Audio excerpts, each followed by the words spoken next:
بسم اللہ الرحمن الرحیم۔ السلام علیکم، آپ دیکھ رہے ہیں الف نیوز اور میں ہوں آپ کے ساتھ ماجد علی۔ شامل کرتے ہیں آج کی ہیڈ لائن۔ امریکہ اور چین کے درمیان کشیدگی میں اضافہ۔ امریکہ نے چین کو 72 گھنٹوں میں ہیوسٹن قونصلیٹ بند کرنے کا حکم دے دیا۔ بھارت کے ساتھ مذاکرات ناکام ہونے کا خدشہ۔ لداخ میں چین نے مزید 40,000 فوجی پہنچا دیے۔ بھارتی وزیر دفاع نے بھارتی فضائیہ کو ہائی الرٹ رہنے کا حکم دے دیا۔ بھارتی مظالم کے دن تھوڑے رہ گئے، عالمی میڈیا کشمیریوں کی آواز بن گیا۔ قطر کے سفیر کی army chief general Qamar Javed Bajwa سے اہم ملاقات۔ وزیر اعظم عمران خان کا بنگلہ دیشی ہم منصب سے ٹیلی فونک رابطہ، پاکستان کے دورے کی دعوت دے دی۔ ایران قاسم سلیمانی کی امریکی حملے میں ہلاکت کو کبھی نہیں بھولے گا، علی خامنہئی نے دبنگ اعلان کر دیا۔ بھارت کو بڑا دھچکا، پاکستان ایٹمی اثاثوں کی سیکیورٹی کو سب سے زیادہ محفوظ بنانے والا ملک قرار۔ روس اور چین کے ایران کے ساتھ بڑھتے ہوئے تعلقات، بھارت تنہا رہ گیا، پاکستان کی سرحدیں محفوظ۔ پاکستان اور دنیا بھر کی خبروں سے باخبر رہنے کے لیے الف نیوز کو سبسکرائب کر لیں اور بیل آئیکن کو کلک کرنا نہ بھولیے گا۔ ناظرین، اپنی آراء کا اظہار کمنٹ سیکشن میں لازمی کیجیے گا۔ ہیڈ لائنز آپ نے جانی، اب بڑھتے ہیں خبروں کی تفصیلات کی طرف۔ نیوز رپورٹ کے مطابق امریکہ نے چائنا کو 72 گھنٹوں میں ہیوسٹن قونصلیٹ بند کرنے کا آرڈر دے دیا۔ امریکہ اور چین کے مابین اختلافات میں شدت آ گئی۔ امریکہ نے چین کو 72 گھنٹوں میں ہیوسٹن قونصلیٹ بند کرنے کا حکم نامہ جاری کر دیا۔ امریکہ نے دانشورانہ املاک اور عملات کے تحفظ کے لیے چین کو ہیوسٹن میں موجود قونصلیٹ 3 دن میں بند کرنے کا حکم دیا ہے۔ برطانوی خبرساں ادارے رائٹرز کے مطابق چین نے اس قدم کی شدید مذمت کرتے ہوئے جوابی کارروائی کی بھی دھمکی دے دی، اور ذرائع کے مطابق چین نے جوابی کارروائی کے طور پر ووہان میں امریکی سفارت خانے کی بندش پر غور شروع کر دیا ہے۔ چین اور امریکہ کے درمیان پہلے سے خراب تعلقات رواں سال کے آغاز میں کرونا وائرس کی وبا پھوٹنے کے بعد مزید شدت اختیار کر گئے ہیں۔ امریکی اسٹیٹ ڈپارٹمنٹ نے ہیوسٹن میں چینی قونصلیٹ کی بندش کی تصدیق کی، جہاں اس سے قبل چین کی وزارت خارجہ نے انکشاف کیا تھا کہ انہیں قونصلیٹ کی بندش کے احکامات جاری کیے گئے ہیں۔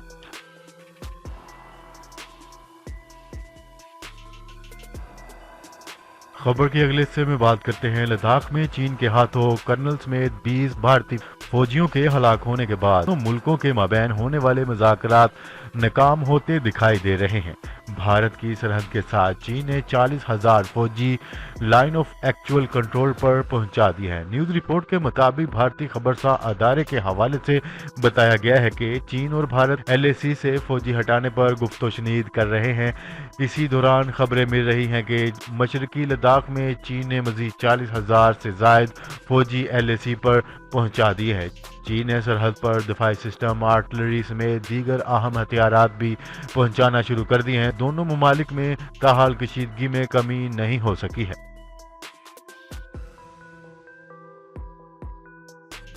خبر کے اگلے حصے میں بات کرتے ہیں۔ بھارتی وزیر دفاع نے بھارتی فضائیہ کو ہائی الرٹ رہنے کا حکم دے دیا۔ اطلاعات کے مطابق بھارت جنگی جنون میں مکمل طور پر پاگل ہو چکا ہے۔ بھارتی وزیر دفاع نے بھارتی فضائیہ کو تیار رہنے کا حکم دے کر بڑے خطرے کا الارم بجا دیا۔ نیوز رپورٹ کے مطابق فضائیہ کو ہائی الرٹ رہنے کا حکم دے دیا۔ بھارت جنگی جنون میں مکمل طور پر پاگل ہو چکا ہے۔ ذرائع کے مطابق بھارتی وزیر دفاع نے ان فضائی دستوں کو کسی بھی ہنگامی صورت حال میں اہم سر انجام دینے کے حوالے سے اہم احکامات بھی جاری کر رکھے ہیں۔ میڈیا رپورٹ کے مطابق بھارتی وزیر دفاع نے بھارتی بحری فوج اور فضائیہ کو ہائی الرٹ رہنے کا حکم دیا ہے۔ خدشے کا اظہار کیا جا رہا ہے کہ اس حکم کا مقصد چین کی طرف سے ممکنہ مداخلت کو روکنا اور چین کو سخت پیغام دینا مقصود ہے۔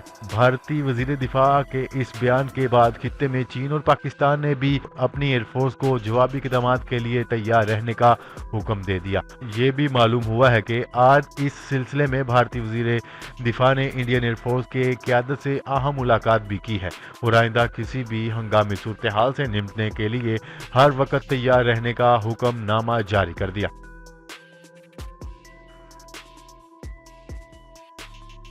خبر کے اگلے حصے میں بات کرتے ہیں۔ پہلی مرتبہ انٹرنیشنل میڈیا بھی بول پڑا، عالمی میڈیا نے کشمیریوں کے آواز بننے کا وعدہ کر لیا۔ نیوز رپورٹ کے مطابق عالمی میڈیا کے اراکین نے LOC کا دورہ کیا اور وہاں بھارتی فائرنگ کے متاثرین سے بات چیت کی اور ان سے گہری ہمدردی کا بھی اظہار کیا اور اس خواہش کا اظہار کیا کہ اقوام متحدہ کے مبصرین ایسے معاملات کو دیکھنے اور جائزہ لینے کے لیے اپنا کردار ادا کریں۔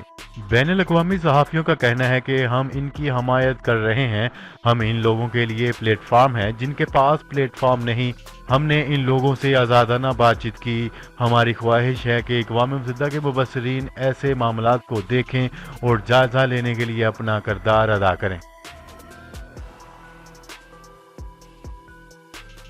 خبر کے اگلے حصے میں بات کرتے ہیں۔ Chief of army staff general Qamar Javed Bajwa سے قطر کے سفیر نے اہم ملاقات کی، جس دوران باہمی دلچسپی کے امور پر تبادلہ خیال بھی کیا گیا۔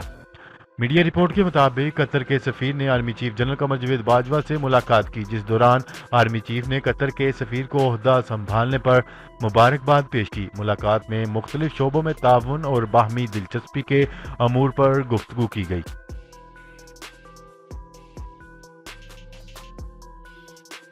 خبر کے اگلے حصے میں بات کرتے ہیں۔ وزیر اعظم عمران خان نے بنگلہ دیشی ہم منصب سے ٹیلی فونک رابطہ کیا۔ وزیر اعظم عمران خان نے بنگلہ دیشی وزیر اعظم کو دورہ پاکستان کی دعوت دی۔ میڈیا رپورٹ کے مطابق وزیر اعظم عمران خان نے بنگلہ دیش کی وزیر اعظم شیخ حسینہ واجد سے ٹیلی فونک رابطہ کیا ہے۔ وزیر اعظم عمران خان نے بنگلہ دیشی ہم منصب کو دورہ پاکستان کی دعوت دی اور وزیر اعظم نے کرونا وائرس سے بنگلہ دیش میں قیمتی جانوں کے ضیاع پر بھی اظہار افسوس کیا۔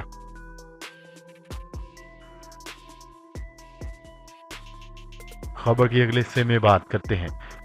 ایران کے رہبر اعلیٰ آیت اللہ خامنئی نے کہا ہے کہ ان کا ملک امریکہ کے فضائی حملے میں جنرل قاسم سلیمانی کی ہلاکت کو کبھی نہیں بھولے گا اور امریکہ سے اس قتل کا بدلہ ضرور لے گا۔ نیوز رپورٹ کے مطابق انہوں نے یہ بات تہران میں عراقی وزیر اعظم سے ملاقات میں گفتگو کرتے ہوئے کہی۔ عراقی وزیر اعظم نے قبل ازیں ایرانی صدر حسن روحانی سے بھی ملاقات کی اور ان سے دو طرفہ تعلقات سے متعلق باہمی امور پر تبادلہ خیال کیا۔ خامنئی نے دعویٰ کیا ہے کہ امریکہ ایک آزاد اور مضبوط عراق نہیں چاہتا۔ ایران عراق کے امریکہ کے ساتھ دو طرفہ تعلقات میں کوئی مداخلت نہیں کرنا چاہتا، لیکن اپنے عراقی دوستوں سے یہ ضرور توقع کرتا ہے کہ امریکہ کسی بھی ملک میں موجودگی کرپشن اور تباہی کا ذریعہ ہوتی ہے اور عراقیوں کو یہ بات جان لینی چاہیے۔ انہوں نے مزید کہا ہے کہ ایران نے کبھی عراق کے داخلی امور میں مداخلت نہیں کی اور نہ ہی ایسا کرے گا۔ خبر کے اگلے حصے میں بات کرتے ہیں۔ پاکستانی ایٹمی اثاثوں کی سیکیورٹی کو سب سے زیادہ محفوظ بنانے والا ملک قرار دے دیا گیا۔ پاکستان نے بھارت کو 6 پوائنٹس پیچھے چھوڑ دیا۔ نیوز رپورٹ کے مطابق NTI نیوکلیر سیکیورٹی انڈیکس نے اعتراف کیا ہے کہ پاکستان ذمہ دار ترین ریاست ہے، نئے ضوابط لاگو کر سیکیورٹی کو مؤثر بنایا۔ پاکستان نے ایٹمی اثاثوں کی سیکیورٹی میں بھارت کو 6 پوائنٹ پیچھے چھوڑ دیا۔ رپورٹ کے مطابق پاکستان کا ایٹمی اثاثوں کی سیکیورٹی میں دنیا بھر میں 19واں نمبر ہے۔ خبر کے اگلے اور آخری حصے میں بات کرتے ہیں۔ بھارت کے ایران اور افغانستان سے اثرات ختم ہونے لگے۔ ماسکو، بیجنگ، تہران، کابل کے درمیان قربتیں بڑھنے لگی، جس سے پاکستان کو یورپ اور مشرق وسطیٰ کی منڈیوں تک رسائی آسانی سے مل سکے گی۔ ایران کی جانب سے بھارت کو چابہار ٹرین منصوبے سے الگ کرنے، بیجنگ اور تہران کی بڑھتی ہوئی قربتیں اور پاکستان نے اپنی پالیسیوں میں تبدیلی کرتے ہوئے ایران کے ساتھ تعلقات بہتر بنائے ہیں، جس سے پاک ایران سرحدیں محفوظ ہوئی ہیں۔ واشنگٹن کی جانب سے تہران پر پابندیوں سے روس، چین، پاکستان اور ایران سمیت خطے کے دیگر ممالک قریب آ رہے ہیں، جس سے بھارت تنہائی کا شکار ہوتا دکھائی دے رہا ہے۔ ادھر امریکی انتخابات میں ڈیموکریٹ کی کامیابی کی صورت میں ایران کے ساتھ امریکہ کی پرانی شراکت داری بحال ہونے کا امکان ہے۔ اس طرح یورپی ممالک ایران کے ساتھ ایٹمی معاہدے پر عمل پیرا ہے اور واشنگٹن پر بھی دباؤ ڈالتے رہے ہیں کہ وہ یک طرفہ طور پر ختم کیے گئے معاہدوں کو بحال کرے۔